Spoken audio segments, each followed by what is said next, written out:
Welcome to Second Take, the show that focuses on the issues behind the news.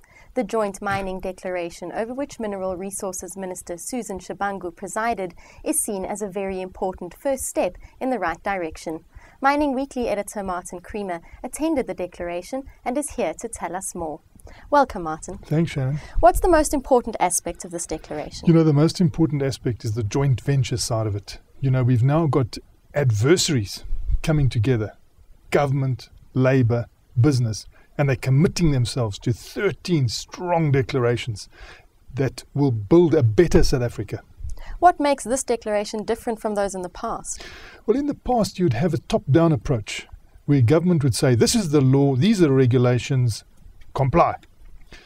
Fortunately, we've moved away from that. And that's typical. It's in South Africa's and South Africans' DNA. They've got something in their DNA. When there's a problem, they come together and they solve it. It's because of our historical past. Even though there are a lot of differences, they're able, when push comes to shove, to sit down and say, well, where have we got agreement? What are our common ideals?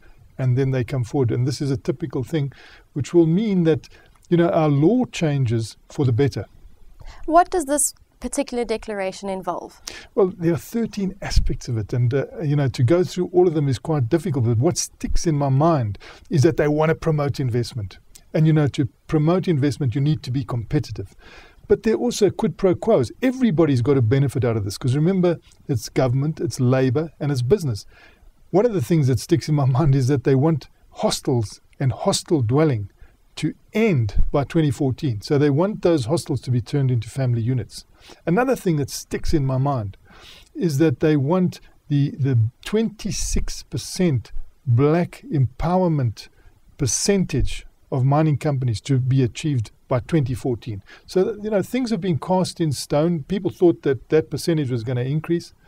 Certainly, you can't increase something that hasn't been attained. I mean, we've still got till 2014 to do that. And so another important aspect is the innovation side of it. Mining has always been accused of being staid and, inflexible. They're insisting that we advance. I mean, we see iron ore mine now in Australia is totally automated. This is where things are moving. You see a truck going past and you say, where's the driver? And there's no driver.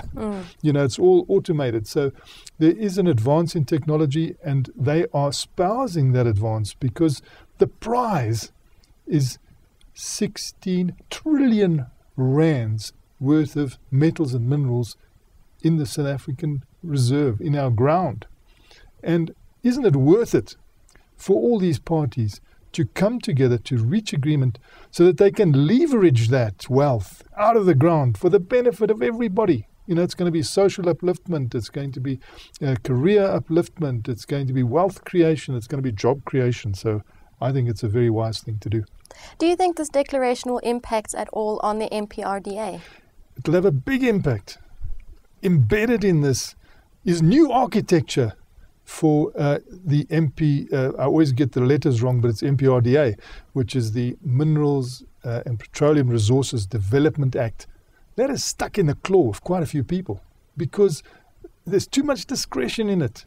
Not enough exactitude in terms of what time can elapse after your application for mining rights and for prospecting rights.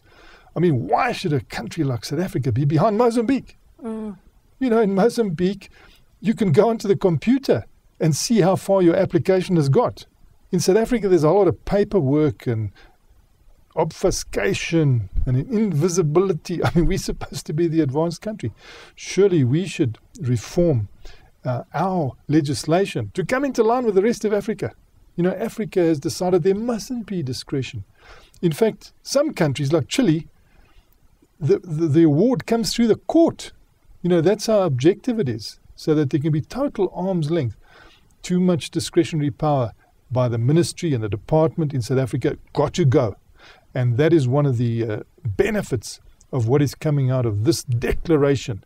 New architecture for the mining legislation to build a better South Africa. Thank you so much for chatting to us, Martin. Thanks, Shannon. That's the show for today. Join us again next time for more news and insight into what's happening in the mining world.